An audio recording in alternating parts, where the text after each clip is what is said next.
This is part 3 of problem 829, which is the last problem in the homework set.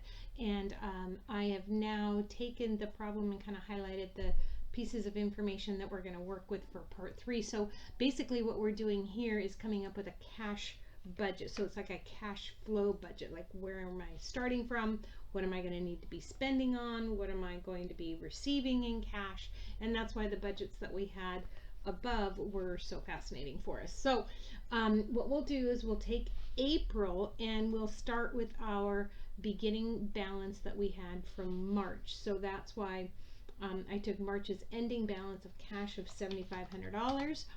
And for the cash collections, we're going to come back up over here to find out what we're actually collecting from our customers. So that would be this amount right here.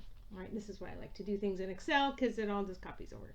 All right, so the total cash I have available is the cash I started with plus what I anticipate I'm going to bring in. And now I'm going to think about what kind of cash is going out. So I have to spend money on inventory, which is what we figured out in the second part of the problem. And then the expenses, and so the expenses are 12% of the sales for the month, which is 66,000, plus 2,300 in rent, plus another 6%, otherwise known as 18% of sales of 66,000. So over here in the expenses, I'm going to just make Excel do the heavy lifting for me, and I'm going to go, well, let's see, 12 plus 6, that's 18%, and I'm going to multiply that times the sales of 66,000, and then I'm going to add on the rent for the month. What did I tell you rent was? 2,300, and boom, there are our other expenses. There was another detail they put in here. It said equipment was purchased in April for 1,500. So the only time you're going to have that entry for this particular quarter is for the month of April. Okay, so then I'm just going to add together all these three cash disbursements. There they go.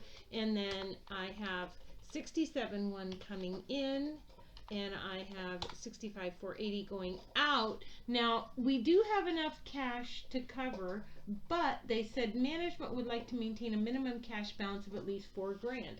All right, so that's a pretty common thing. Even for me, I like to have a little bit of a cushion. I don't want to run that, you know, that tightly. They said that they can borrow in $1,000 increments up to $20,000. So the ending cash balance needs to be at least $4,000, but they can only borrow in $1,000 increments. So I'm going to borrow $3,000. I'm not going to repay any of it for interest. So the total financing is simply, you know, what I just borrowed. All right, so my ending cash balance is going to be whatever I had of purchases less expenditures plus the amount that I borrow, and it's going to be $4,620. So the good news about that is that I now have over my $4,000 threshold.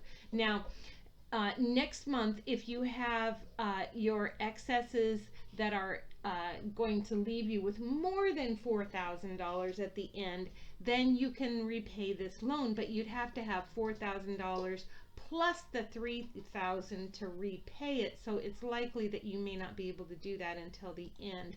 And then to calculate the interest, just take 1% per month just to make it easy. So whatever the $3,000 is times 1%, if they have it out for 3 months, then they go times 1% times 1%, and it's not compounded, right? So you'd simply take that times the 3 months. Okay, so I'll let you go ahead and do May and June.